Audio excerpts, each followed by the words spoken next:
terima kasih kepada Bapak Ibu telah meluangkan waktu dan kesempatannya untuk mengikuti diseminasi aksi nyata modul 1.4 tentang budaya positif yang akan saya sampaikan di hari ini.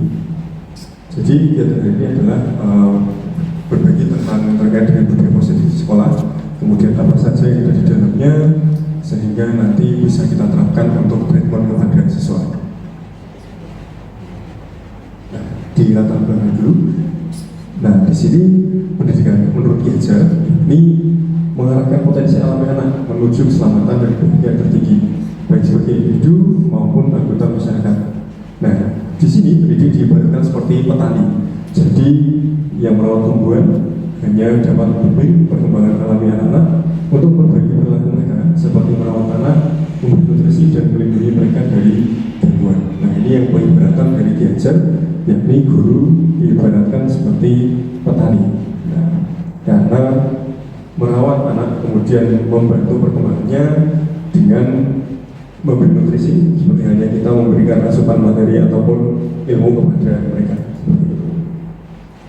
Nah, kemudian di sini John Locke ini mengungkapkan terkait dengan teori tabula rasa, yaitu anak lahir ibarat sebuah kertas yang kosong, yang mana butuhkan orang dewasa untuk mengisi dan mewarnainya. Tetapi di sini menurut Ki Hajar ini ada sedikit perbedaan pendapat, yakni anak telah bawa kekuatan kodrat dan potensi baiknya masing-masing yang masih bergaris halus dan artian masih belum kelihatan jelas dia arahnya ataupun bakatnya kemana. Nah, tugas dari seorang pendidik ini menebalkan garis tersebut supaya dapat menuntut dan mengeluarkan potensi-potensi yang dimiliki oleh seorang anak.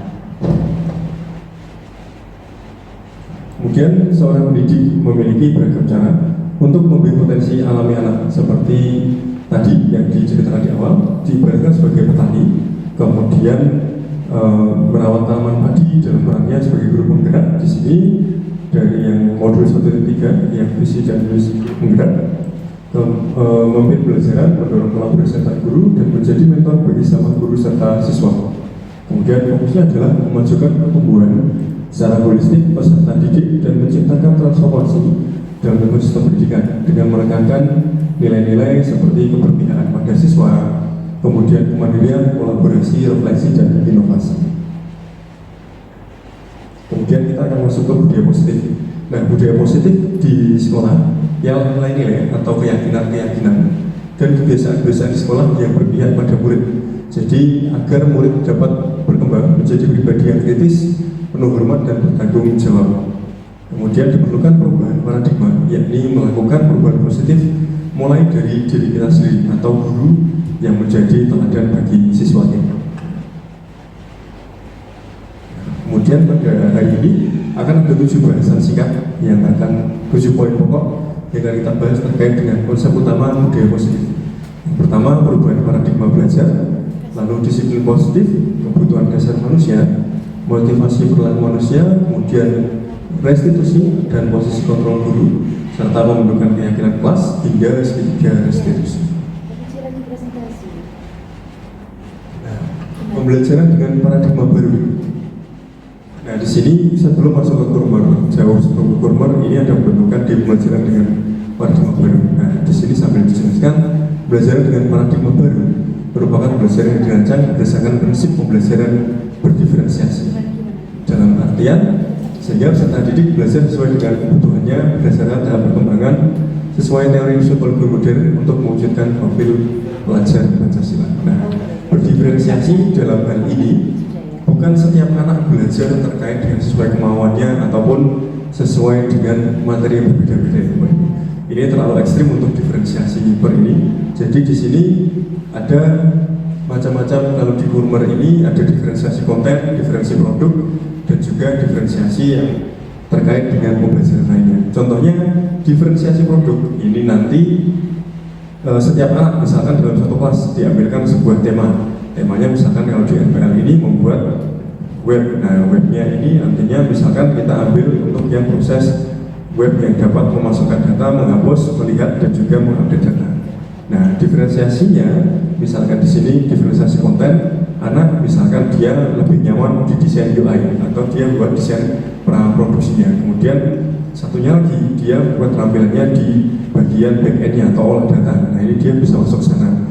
Front end-nya dia mengolah di tampilan awal webnya, kemudian yang satu misalkan dia ada di tampilan mobile. Nah ini salah satu contoh diferensiasi produk dalam perusahaan seperti itu. Nah kemudian ada ini tadi permainan cobalah buka atau kegiatan cobalah buka. Nah di sini ada dua orang yang akan berperan di sini. Jadi menggenggam tangan, si A nanti akan berperan untuk menggenggam tangan secara erat, dan B nantinya akan sekuat tenaga untuk mencoba membuka kepalan tangan dari si A. Nah ini ada kaitannya erat dengan materi yang hari ini disampaikan. Bisa minta tolong partisipasi dua peserta, Pak Iwan dan Pak Marsudi. Pak Iwan dan Pak Mar. Pak Iwan mau yang A atau yang B? Oke, Pak Iwan yang merayu. Pak Mar di sini yang A ya.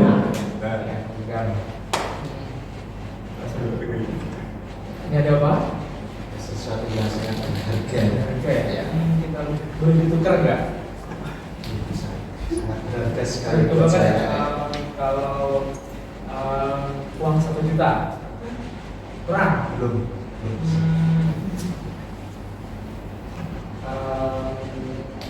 Bulanan 10 juta. Oh, belum bisa. Belum bisa. Apa yang belum bisa? Masih lebih berharga dari 10 juta ya. Jaminan surga. Susah menolaknya, susah. Yang membuat jaminan surga itu Allah Subhanahu wa Ta'ala. Berat apa ya kira-kira ya? Dinaikin haji. Wah, ini kurang dari harga diri saya. Oke, jelas. Ya, terima kasih. Nah, dari kegiatan ini tadi terlihat bahwa antara A dan B ini saling mempertahankan masing-masing ini ya pendiriannya. Yang B tadi sebisa mungkin mencoba untuk membuka kepalan tangan atau isian yang dimiliki oleh si A, sedangkan si A sebisa mungkin mempertahankan apa yang dimilikinya karena menurutnya ini sangat berharga. Seperti itu. Nah tujuannya sebenarnya memahami arti kemerdekaan belajar ini, kemudian meningkatkan rasa percaya diri. Nah si A tadi percaya diri bahwa yang dimiliki ini sangat berharga dan tidak bisa ditukar apapun oleh B, seperti itu. Kemudian pengembangan karakter tadi terlihat bahwa si A yang awalnya tidak tertarik dengan tawaran, kemudian sempat ada tawaran tadi, sempat goyah, nah tetapi tetap mempertahankan ininya, pilihan yang digenggam tadi. Ya.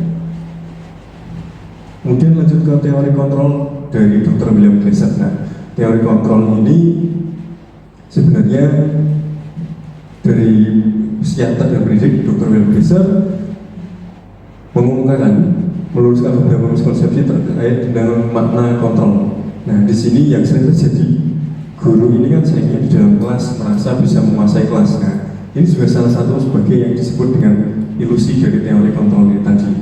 Contohnya yang pertama, ilusi guru mengontrol murid. Nah, kelihatannya guru di depan, anak-anak diam, tidak tahunya tangannya di bawah main HP. Nah, ini kan salah satu masuk ke dalam ilusi dari teori kontrol yang tadi. Nah, kemudian yang kedua, ilusi bahwa semua penguatan positif, efektif dan bermanfaat. Nah, kita kan tidak tahu karakter anak seperti apa. Bahwa nanti mengalami penguatan positif, kalau orang Jawa bilang itu dia tapi tidak kepanggil. Nah, ini yang sering terjadi di kelas atau yang sering dialami oleh guru, bahwa ketika mentreatment anak ini seringnya ada yang seperti itu juga. Lanjut ke ketiga, ini ilusi bahwa kritik dan membuat orang bersalah dapat menguatkan karakter.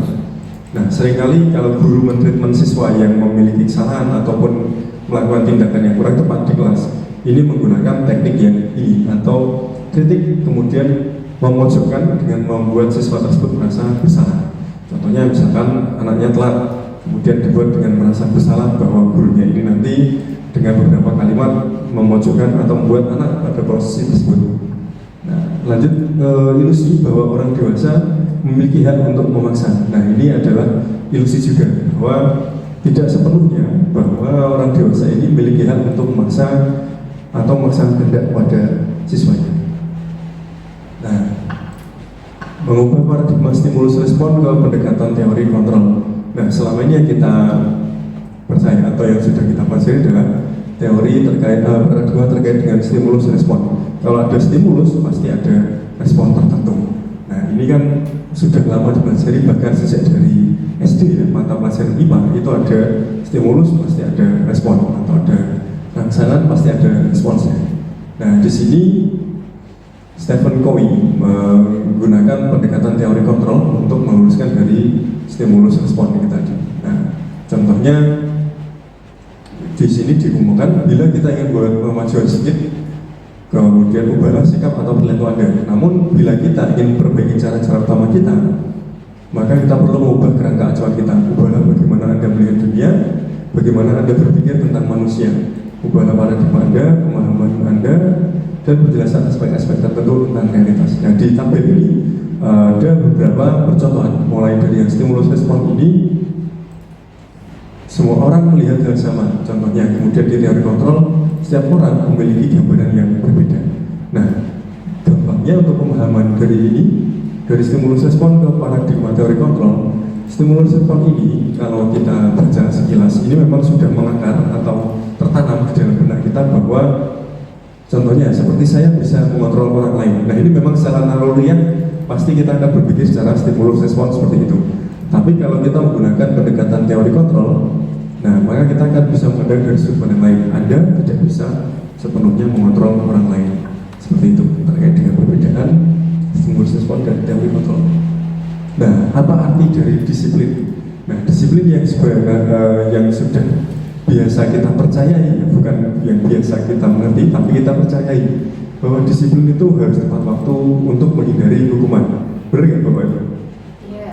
Kalau menurut Pak Mar, kira-kira Pak, disiplin apa? Pendapatnya Pak Mar? Disiplin menurut saya tepat waktu, Pak. Mentaati peraturan. Oke.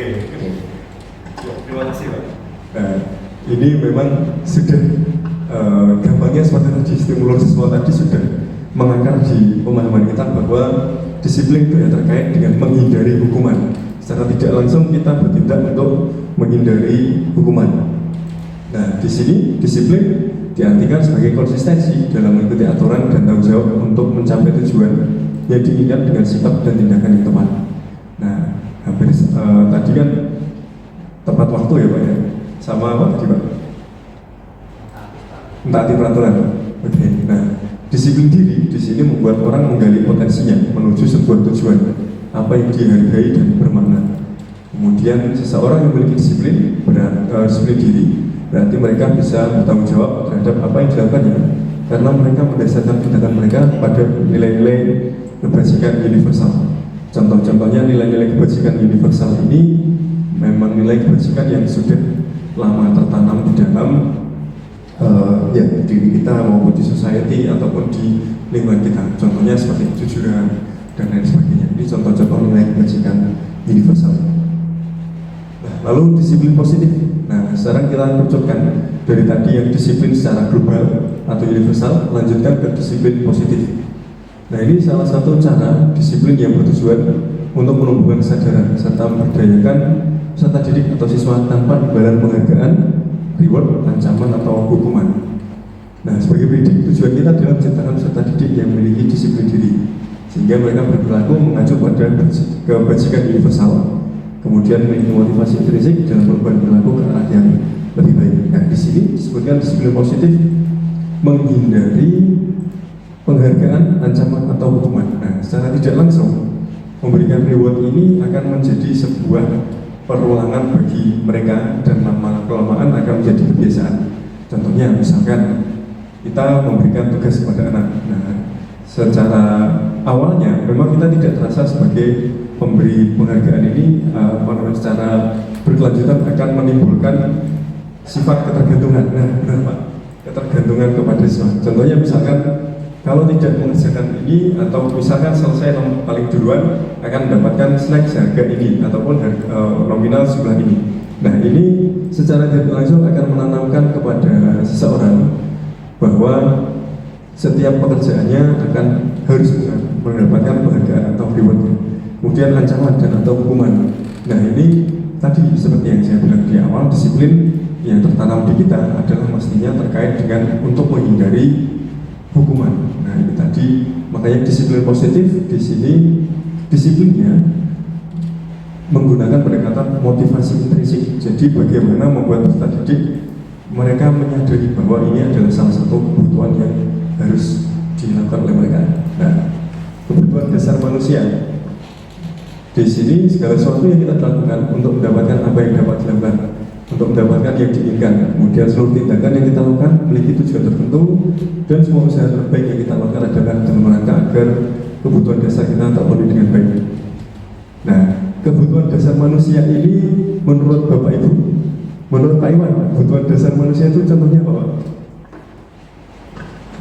Ya, kebutuhan dasar ya. Biasanya sih sandang, pangan, papan. Kalau ini masih belum sih. Ini bakal punah dia kalau dia tidak reproduksi. Iya kan? Jadi tambah satu lagi reproduksi. Oke, terima kasih Pak Iwan. Tadi masih masuk ke sandang, pangan, papan dan ini ya, kasih sayang. Nah ini kita bagi garis besarnya perilaku yang dilakukan murid pada misalnya memiliki tujuan tertentu. Nah kita kerucutkan pada konteks siswa. Kemudian setiap siswa pasti memiliki kebutuhan dasar tertentu sebagai manusia ketika melakukan sebuah perbuatan, yakni kebutuhan bertahan hidup, cinta dan kasih sayang. Nah ini tadi ada karena ingin diterima dan dihargai. Kemudian kebutuhan penguasaan, kebebasan dan kesenangan. Kemudian lanjutannya, nah ini kebutuhan dasar manusia tadi seperti yang disebutkan Pak Iwan, ada sandang, pangan, papan. Ini masuk ke kebutuhan untuk bertahan hidup atau survival. Nah lanjut yang tadi kasih sayang ya, ini rasa diterima, dipedulikan, berbagi, bersama dan menjadi bagian dalam kelompok. Nah ini contohnya tadi sense of belonging tadi, misalkan punya pasangan, ini kan masuk yang nomor 2. Kemudian kesenangan atau fun, dan yang ketiga kebebasan atau freedom, dan yang kelima penguasaan atau power. Nah ini misalkan dari 5 kebutuhan dasar ini ada satu yang tidak terpenuhi ataupun ada satu yang dilanggar oleh orang lain, misalkan direnggut oleh orang lain, nah otomatis kita akan merasa bahwa hak kita sudah diambil seperti itu, karena itu adalah kebutuhan. Nah, kemudian masuk ke motivasi perilaku manusia. Nah ini tadi terkait dengan disiplin positif, jadi masih ada kaitannya. Kalau tadi disiplin positif untuk menghindari hukuman, ancaman, dan juga mengurangi ketergantungan terhadap reward. Jadi tidak senantiasa langsung menghilangkan, tapi karena sudah melanggar maka kita perlahan untuk menguranginya. Kemudian motivasi perilaku manusia oleh Brian Gosen pada tahun 2004 mengumumkan pendapat ya, contohnya di sini untuk menghindari ketidaknyamanan atau hukuman.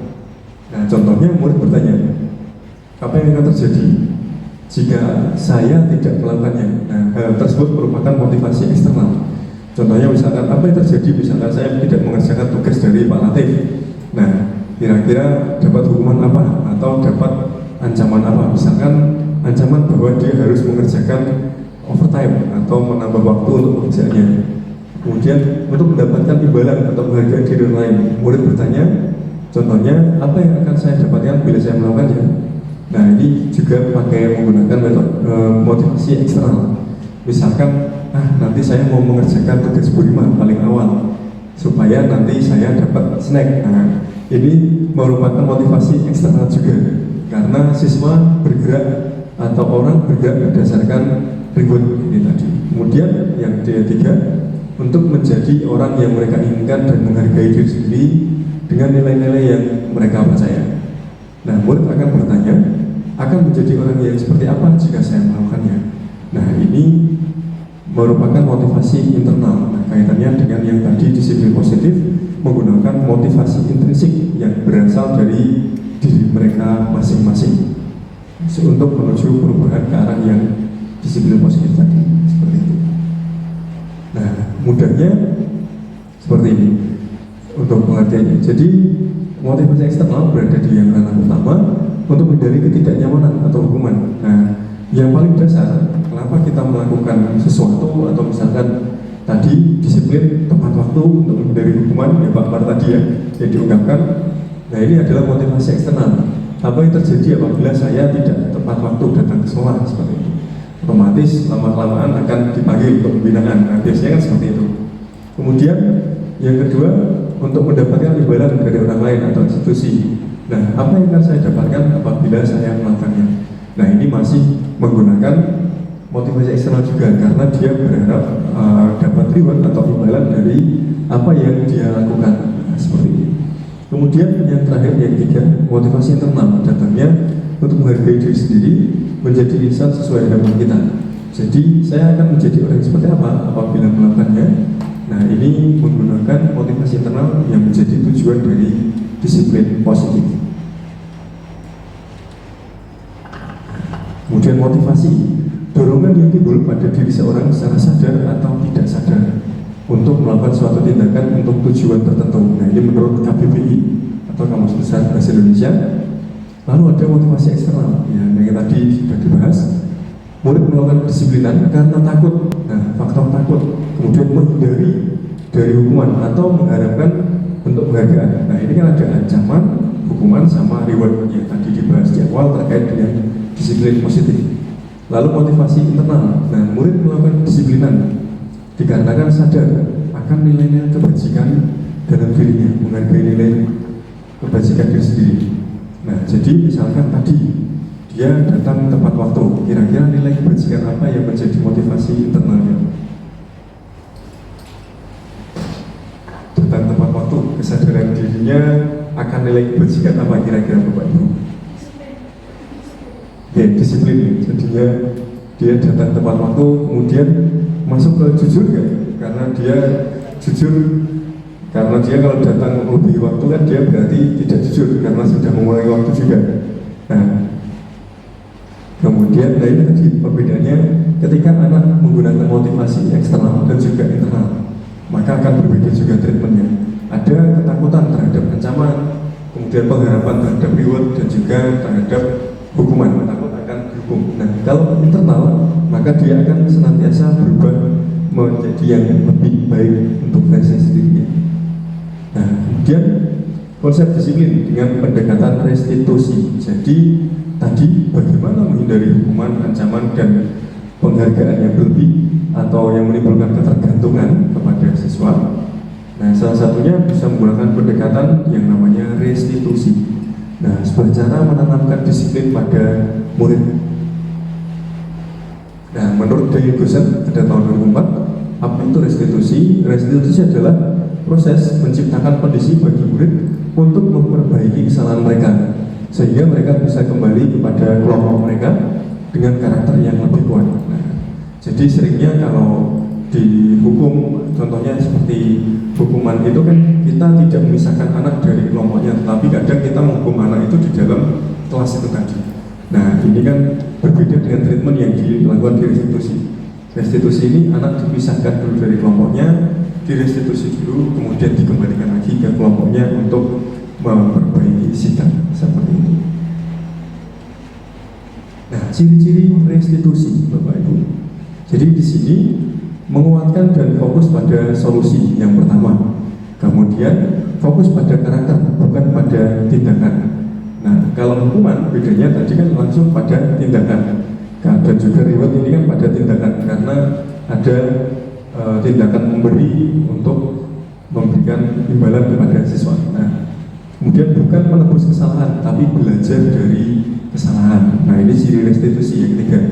Yang keempat, mencari kebutuhan dasar yang mendasari tindakan. Nah, kebutuhan dasar tadi ada 5. Nah, menggunakan pendekatan teori kebutuhan dasar tadi, kira-kira kebutuhannya akan kebebasankah, ataupun terkait dengan kesenangan, ataupun dengan kasih sayang yang belum terpenuhi. Ini kita cari sebelum masuk ke tahapan yang selanjutnya. Nah, tawaran bukan paksaan.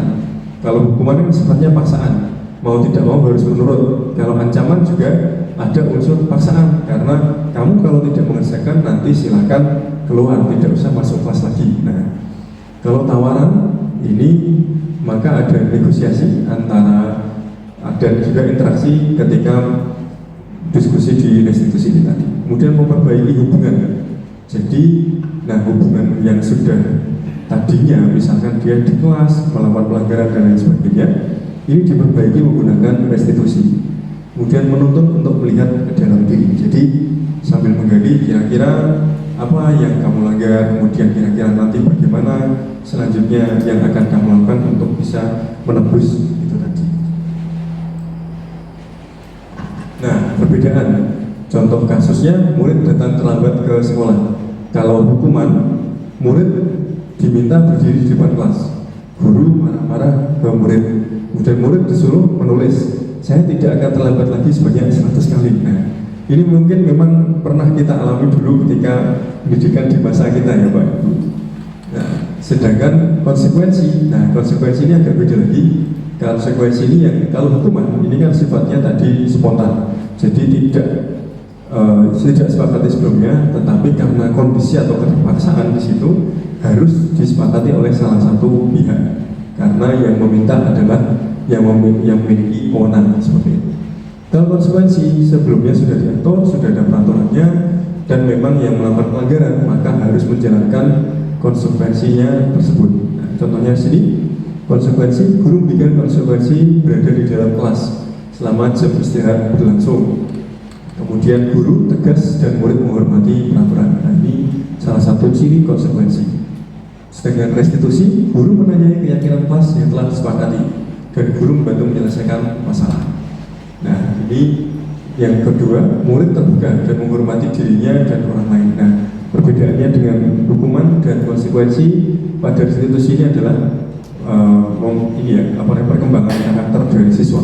Intinya bukan langsung menghukum atau judgmental kita sebagai guru, tetapi menggali dulu kira-kira kebutuhan dasar apa yang belum terpenuhi darinya. Misalkan terlambat tadi, ternyata dia tidurnya kemalaman karena memang terpikirkan ada masalah yang belum selesai. Kemudian, masuk ke 5 posisi kontrol guru. Di sini ada penghukum, kemudian pembuat rasa bersalah, posisi selaku teman, pemantau, dan manajer. Nah, selama ini Bapak Ibu misalkan ada siswa melakukan kesalahan, masih pada posisi mana kira-kira Bapak Ibu? Kalau Pak Latif, masuk ke posisi mana Pak? Untuk yang kontrol guru biasanya?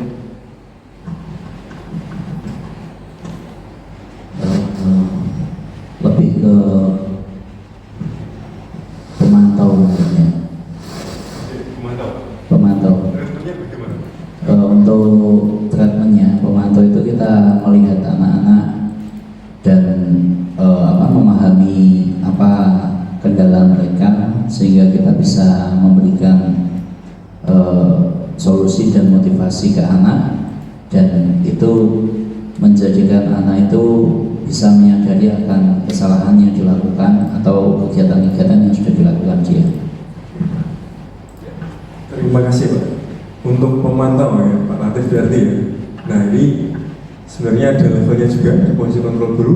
Level yang paling pertama adalah menghukum. Jadi setiap saat meluapkan emosinya ataupun mencari kesalahan siswa dan lain sebagainya. Yang kedua, buat rasa bersalah. Contohnya misalkan ketika siswa membuat kesalahan, maka bukan diperbaiki menggunakan pendekatan restitusi, tetapi dihujat dengan kata-katanya. Nah, ini salah satunya seperti itu. Kemudian posisi teman. Nah, ini posisi teman ini penting karena ada garis secara tipis yang akan membedakan dia nantinya akan menganggap kita atau menyepelekan lama-kelamaan, dan juga treatment yang menjadi teman ini masih belum cocok juga untuk treatment kesalahan siswa supaya bisa menjadi pembentukan karakter. Nah, pemantau tadi yang disebutkan Pak Latif ini cenderung lebih menggunakan konsekuensi, jadi bukan menggunakan restitusi, tetap menerapkan peraturan, tetapi tidak ada pengambilan keputusan selaku seperti yang manajer. Nah, posisi yang tertinggi di manajer ini dia melakukan restitusi, melakukan pengambilan keputusan, kemudian mentreatment siswa, misalkan tadi kebutuhan dasarnya apa yang belum terpenuhi sehingga dia melakukan pelanggaran. Nah, seperti itu. Nah, sekarang di pertanyaan reflektif Bapak Ibu. Di sini Dani sedang menjelaskan pelajaran bahasa Inggris Ibu Dani di sini. di papan tulis. Namun beliau melihatkan bahwa Fajar malah tidur-tiduran, nampak tak acuh pada pelajarannya. Kemudian Bu Dhani, Fajar coba jawab pertanyaan nomor 3, maju ke depan dan kerjakan di papan tulis. Fajar pun tampak malas-malasan maju ke depan. Sampainya di papan tulis pun Fajar hanya diam terpaku sambil memegang buku bahasa Inggrisnya dan memainkan spidol di tangannya. Kemudian Bu Dhani, ayo Fajar, makanya jangan tidur-tiduran. Lain kali perhatikan, sudah sana, duduk kembali. Kira-kira siapa yang bisa? Nah, Bu Dhani melempar pertanyaan ke kelas. Fajar pun kembali duduk di bangkunya. Hal ini sudah sering kali terjadi pada Fajar, seperti tidak perhatikan, acuh tak acuh, dan nilainya pun tidak terlalu baik untuk belajar bahasa Inggris. Pada saat ditegur oleh Ibu Dhani, Fajar hanya menjawab, tidak tahu Bu. Nah, Ibu Dhani pun menjawab lirik, gimana kamu Fajar? Kamu tidak kasihan sama ibu ya? Ibu sudah capek-capek mengajarkan kamu, tidak kasihan sama ibu. Nah, dan Fajar pun diam membisu. Nah, kira-kira di sini posisi kontrol apa yang diambil oleh Bu Dhani dan kepada Fajar itu? Bu Rima? Membuat rasa besar. Jadi ke Fajar itu sebagai kontrol membuat Dhani merasa bersalah. Kenapa kira-kira itu? Karena Bu Dhani menggunakan kata-kata yang seolah dia Bu Dhani yang kasihan, tapi Fajarnya tuh jadi kayak orang yang disalahkan. Oke. Ya. Terima kasih Bu. Nah, ini posisi kontrolnya Bu Dhani di sini bisa kita pandang sebagai membuat rasa bersalah karena ada beberapa indikatornya. Contohnya di paragraf yang terakhir, di kalimat terakhir, gimana kamu Fajar, kamu tidak kasihan sama ibu ya? Nah, ada unsur kalimat seperti ini memang membuat anak akan merasa bersalah karena sudah melakukan kesalahan di kelas, baik disadari ataupun tidak. Nah, dengan baca sikap Fajar, kira-kira kebutuhan apa sih yang diperlukan oleh Fajar? Nah, kebutuhan ini contohnya tadi kebutuhan dasar manusia. Nah, Fajar ini kira-kira kurang kebutuhannya di kesenangan, kebebasan, atau apa Bapak Ibu kira-kira? Kasih sayang, kebebasan, kesenangan, kira-kira dia kurang apa? Menurut Putri? Mungkin Fajar kurang kasih sayang dari orang tua mungkin ya, karena dia tampak acuh tak acuh, terus hanya tidur-tiduran, malas-malasan, mungkin kurang diperhatikan, entah asupan gizinya, entah fasilitas tidurnya, seperti jadi kalau di sekolah jadi malas. Oke, terima kasih Putri. Jawabannya cukup mengambil dari sudut pandang lain juga ini.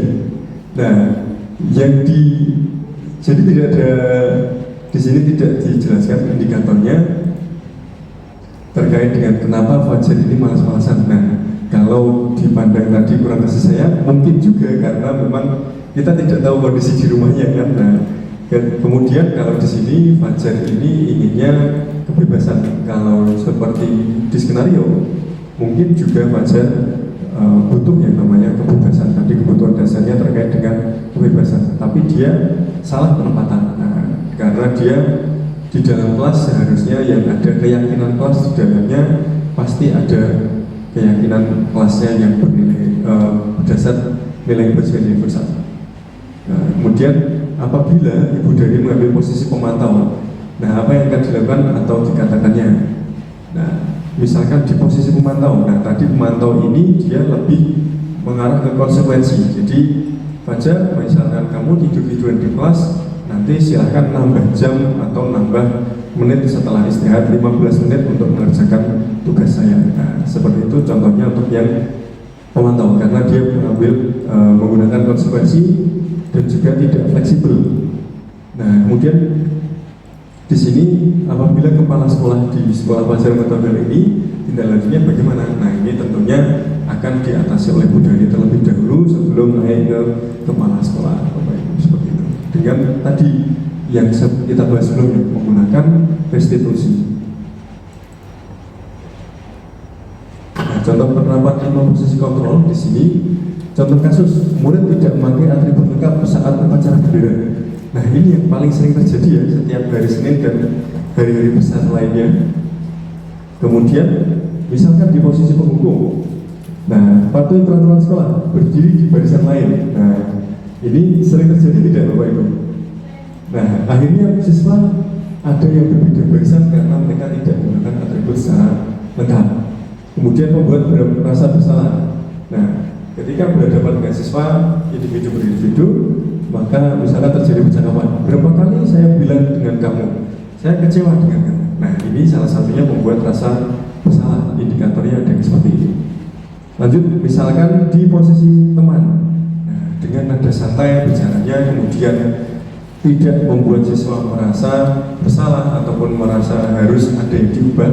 Contohnya seperti ini, kamu lagi jangan gitu dong, ayo hubung dengan yang lain, untung ada saya. Nah terkesan dia membuat siswa ini tidak beranjak dari zona nyamannya dan juga ada kesalahan tetapi terkesan ditutupi untuknya.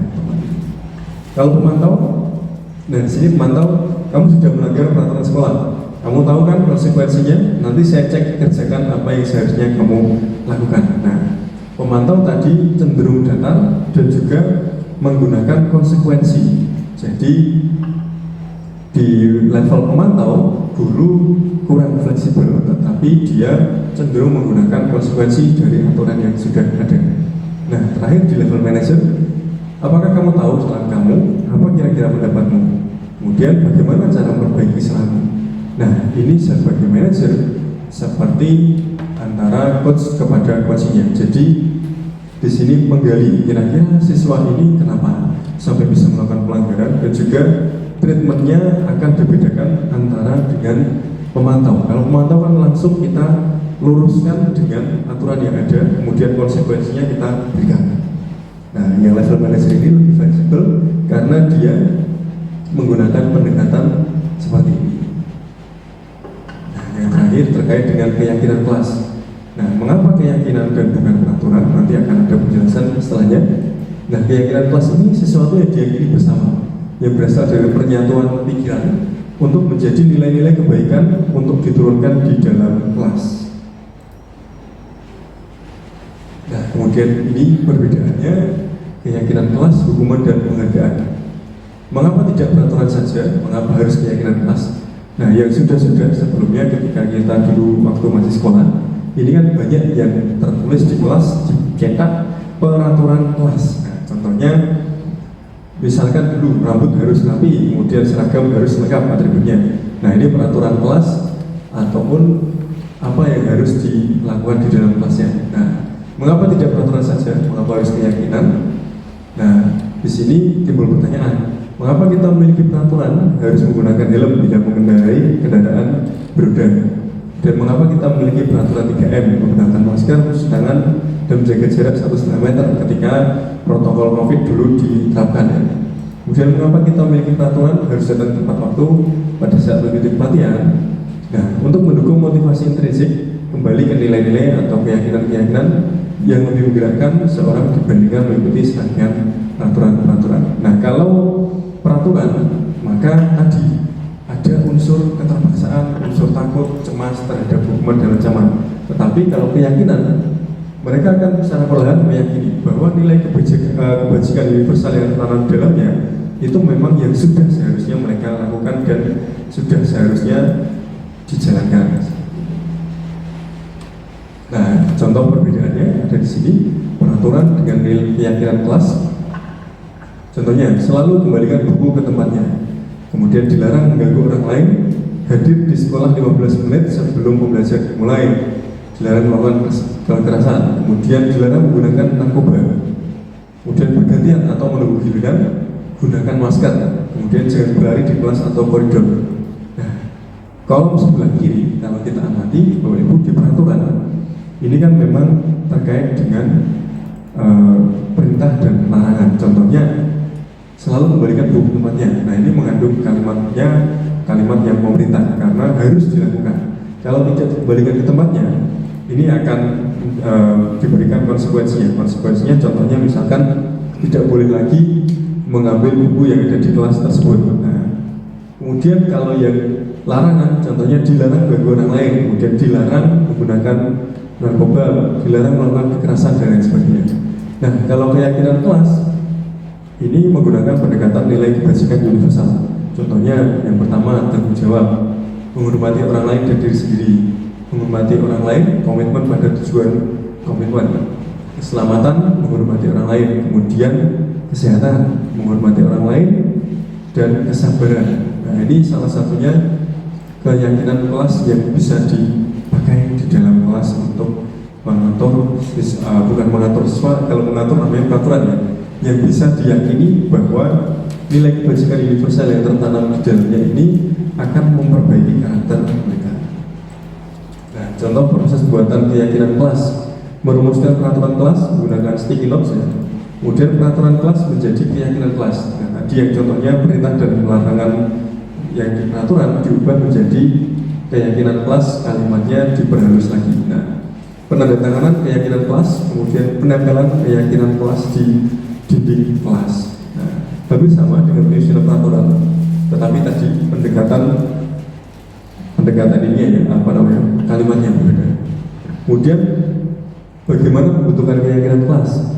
Nah, yang pertama lebih abstrak dari peraturan, kemudian sedikit saja agar mudah diingat. Nah, kemudian berupaya menggunakan pernyataan universal sesuai dengan kondisi kelas agar mudah diterapkan, dibuat dalam bentuk positif. Nah, contohnya misal kalau peraturan dilarang menggunakan HP di kelas. Nah, kita ganti di keyakinan dengan menghormati orang lain. Nah, ini kan dengan tidak menggunakan HP di kelas ketika guru mengajar, ini sama saja menghormati orang lain. Nah, ini yang dinamakan dengan pernyataan universal. Kemudian sesuai dengan kondisi kelas, dibuat dalam bentuk positif. Nah, ini tadi ya. Kemudian semua warga kelas ikut serta terlibat dalam pembuatan keyakinan kelas. Lanjut ke segitiga restitusi. Nah, di sini ada 3 tanggapan untuk segitiga restitusi, Bapak Ibu. Yang pertama, menstabilkan identitas, kemudian validasi tindakan yang salah, dan yang ketiga, menanyakan keyakinan. Nah, contohnya di sini setiap orang pasti pernah melakukan kesalahan. Kemudian kamu bukan satu-satunya yang pernah melakukan ini. Nah, langkah awal untuk menstabilkan identitas. Kemudian validasi tindakan yang salah. Kamu tentu punya alasan mengapa melakukan itu. Kemudian adakah cara yang lebih efektif untuk mendapatkan apa yang kamu butuhkan? Nah, yang terakhir, menanyakan keyakinan. Keyakinan kelas apa yang telah kita sepakati? Kemudian kamu ingin menjadi orang yang seperti apa nantinya? Nah, ini contohnya penggunaan segitiga restitusi di awalnya. Nah, kemudian contoh salah satu contoh segitiga restitusi di sini. Tujuannya menstabilkan identitas, membantu murid untuk memahami bahwa mereka tetap berharga dan dihormati meskipun telah melakukan kesalahan. Kemudian validasi tindakan yang salah, mengakui dan memahami bahwa murid telah melakukan kesalahan dan menjelaskan konsekuensi dari tindakan tersebut. Selanjutnya, menanyakan keyakinan, menggali pemikiran dan keyakinan murid terkait tindakannya untuk membantu mereka memahami mengapa aturan tersebut penting dan bagaimana mereka dapat membuat pilihan yang lebih baik di masa depan. Nah, ada satu kasus, contoh kasus untuk segitiga restitusi. Ada salah satu murid di sebuah sekolah kejuruan tertangkap basah oleh guru tidak menggunakan wearback atau seragam keselamatan ketika praktik. Tindakan ini melanggar peraturan keselamatan di bengkel yang telah ditetapkan. Nah, langkah-langkahnya yang pertama, menstabilkan identitasnya dulu. Gurunya misalnya, "Hei Rian, saya perhatikan kamu tidak memakai wearback saat praktik tadi. Sebelum kita bicara lebih lanjut, saya ingin tahu posisi kamu bahwa kamu adalah murid yang cerdas dan penuh potensi. Saya sangat menghargai semangat belajar dan kerja kerasmu selama ini." Nah, Rian berterima kasih kepada gurunya. Lanjut, validasi tindakan yang salah. Nah, di sini perbedaan antara restitusi dengan penggunaan hukuman dan konsekuensi. Namun tidak semua tidak menggunakan wearback saat praktik adalah sesuatu yang serius. Apakah kamu tahu mengapa kita memiliki aturan untuk selalu memakai wearback di bengkel? Nah, Rian menjawab, karena itu untuk keselamatan kita, Pak. Betul sekali. Wearback melindungi kamu dari cedera yang bisa terjadi saat bekerja dengan alat-alat berat dan bahan kimia. Tidak memakainya bisa sangat berbahaya, bukan hanya untuk kamu, tapi juga untuk teman-temanmu di sini. Lanjut, yang step terakhir, menanyakan keyakinan. Di sini sekarang kamu bisa ceritakan kenapa kamu tidak memakai wearback. Apakah ada masalah atau alasan khusus? Nah, Rian menjawab, sebenarnya saya buru-buru karena sudah hampir telat dan wear bag saya kotor, jadi saya pikir cuma sebentar saja, tidak masalah. Nah, ini mulai menanyakan terkait dengan keyakinan bagaimana karakter development atau perkembangan karakter terjadi di sini. Kemudian guru, saya mengerti kadang-kadang kita tergesa dan membuat keputusan yang mungkin kita pikir tidak akan berdampak besar. Namun, menurutmu keputusan itu sejalan tidak dengan apa yang kita pelajari tentang pentingnya keselamatan? Nah, di sini si Rian mengakui, tidak Pak, saya sadar itu salah. Nah, ini baik, apa yang bisa kita lakukan ke depannya untuk memastikan kamu dan teman-teman selalu aman saat praktik? Nah, Rian di sini punya solusi sendiri untuk dirinya. Mungkin saya bisa menyimpan wear bag cadangan di loker. Jika yang satu kotor, saya masih punya yang lain. Ide yang bagus. Saya sangat menghargai pikiranmu untuk solusi yang lebih baik. Bagaimana kalau kita buat itu sebagai rencana? Nah, dan jika kamu butuh bantuan atau ada masalah, bisa bicara dengan saya atau guru yang lainnya. Nah, di sini untuk contoh langkah-langkah penerapan restitusi. Nah, sambil saya putarkan video untuk yang contoh penerapan restitusinya.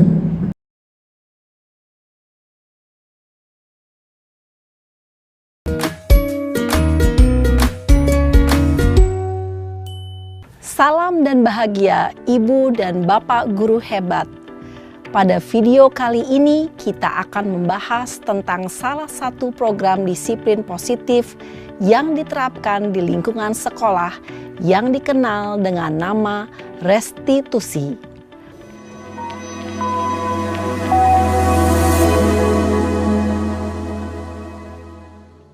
Restitusi dikembangkan oleh pakar pendidikan Diane Gosson, berlandaskan pada teori kontrol Dr. William Glasser.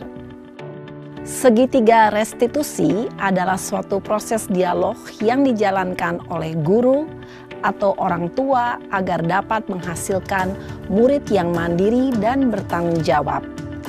Pada saat guru di posisi manajer, aspek yang dikembangkan pada murid adalah motivasi intrinsik, sehingga penanaman nilai-nilai kebajikan dapat tumbuh dan berkembang menjadi suatu kebiasaan positif yang akhirnya membentuk karakter murid.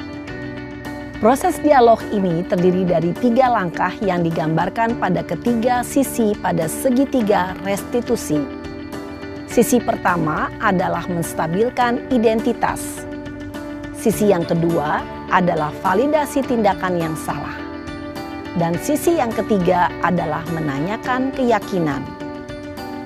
Ibu dan Bapak guru, berikut ini akan ditunjukkan bagaimana seorang guru berada dalam posisi manajer menggunakan penerapan segitiga restitusi.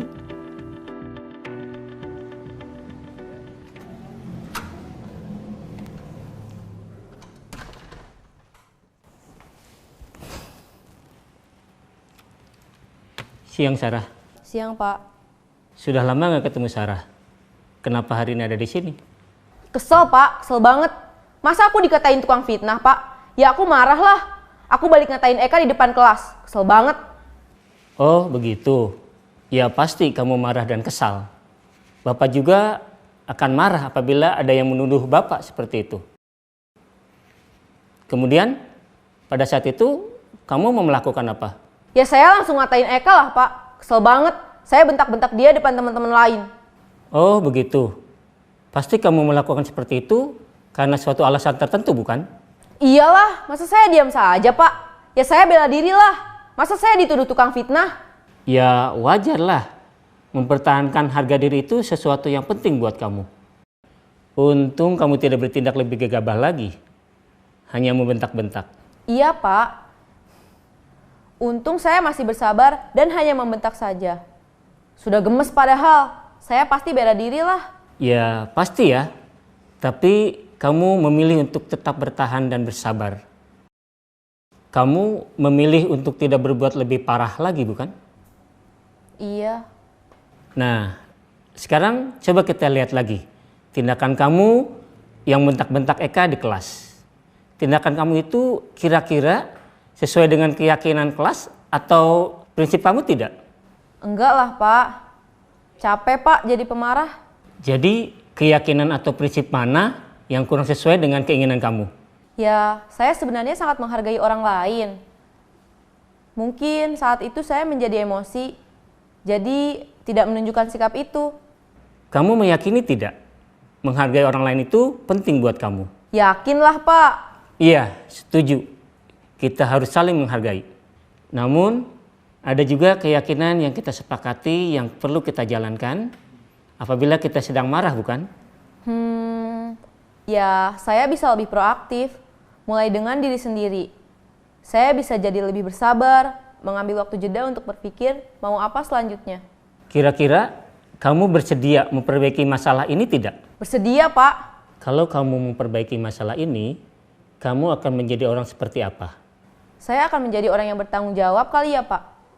Dan senantiasa proaktif. Iya, menurut kamu bagaimana rasanya menjadi orang seperti itu? Ya nyaman lah, bangga bisa bersabar dan menahan diri. Baiklah kalau begitu. Yuk kita pikirkan bagaimana memperbaiki masalah ini.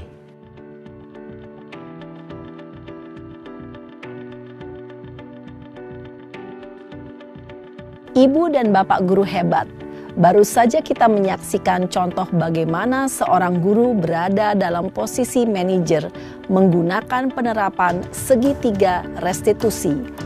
Mari kita bahas satu persatu. Pada sisi pertama, menstabilkan identitas berdasarkan pada prinsip bahwa membuat kesalahan adalah bagian dari proses pembelajaran. Sisi pertama dari segitiga ini berperan menggeser identitas murid dari identitas gagal ke identitas sukses. Murid yang sedang bertingkah laku yang tidak pantas atau menarik diri saat itu sedang mengalami identitas gagal. Bila kita mengkritiknya, maka posisinya tidak akan berubah. Kita bisa mengajukan pernyataan-pernyataan ini. 1. Membuat kesalahan sesuatu yang wajar. 2. Manusia tidak ada yang sempurna. 3. Kita bisa memperbaiki masalah ini. 4. Saya tidak menanyakan kesalahannya. Saya lebih fokus bagaimana memperbaiki masalah ini. 5. Apakah saat ini kamu tengah menjadi orang yang baik untuk dirimu sendiri?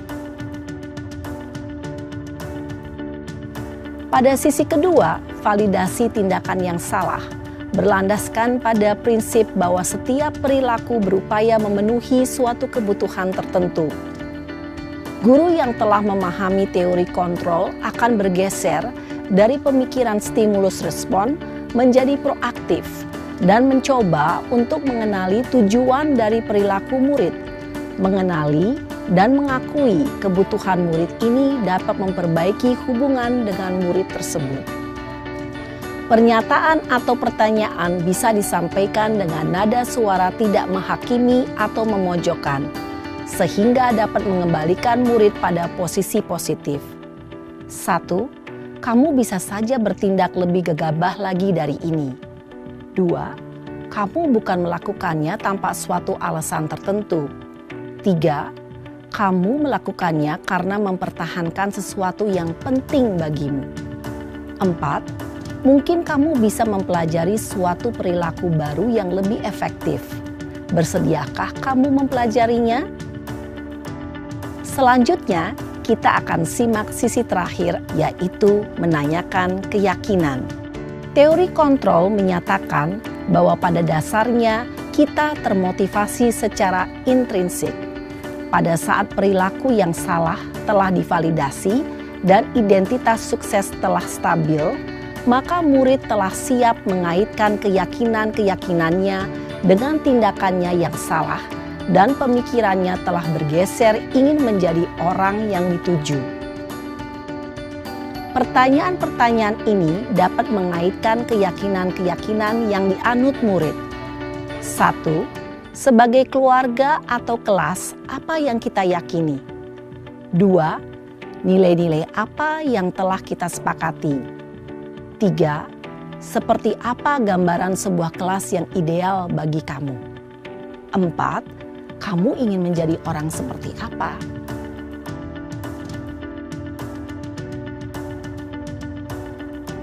Dalam menerapkan segitiga restitusi, perlu diperhatikan beberapa hal, yaitu 1. Perilaku yang salah perlu dikaitkan dengan nilai-nilai atau keyakinan-keyakinan yang telah disepakati atau dituju. 2. Kesediaan orang yang melakukan kesalahan untuk memperbaiki masalah. 3. Pemecahan masalah sebisa mungkin relevan atau memiliki hubungan dengan masalah yang ada. 4. Usaha. Perlu adanya suatu usaha perbaikan dari pihak yang berbuat kesalahan. 5. Waktu. Perlu didedikasikan waktu dari pihak yang berbuat kesalahan. Tanyakan kapan akan mulai diberlakukan usaha untuk memperbaiki masalah. Dengan memahami struktur penerapan segitiga restitusi, diharapkan guru dapat menerapkan posisinya sebagai manajer dengan mengajukan pertanyaan-pertanyaan bermakna yang dapat membuat murid menjadi lebih percaya diri, bertanggung jawab, dan mandiri. Nah, Ibu Bapak Guru perlu tidaknya mengikuti ketiga tahapan dalam segitiga restitusi bergantung pada ringan beratnya suatu permasalahan. Misalnya, bila permasalahan tersebut ringan, maka tidak perlu dijalankan secara berurutan. Bahkan bisa semudah menanyakan, apa keyakinan yang kita sepakati? Dengan menjalankan segitiga restitusi, dengan mengajukan pertanyaan-pertanyaan bermakna, diharapkan murid menjadi lebih kuat secara pribadi, dapat membuka wawasan murid agar dapat menyelesaikan permasalahannya sendiri, semakin percaya diri, mandiri, dan merdeka. Salam dan bahagia, Ibu Bapak Guru hebat.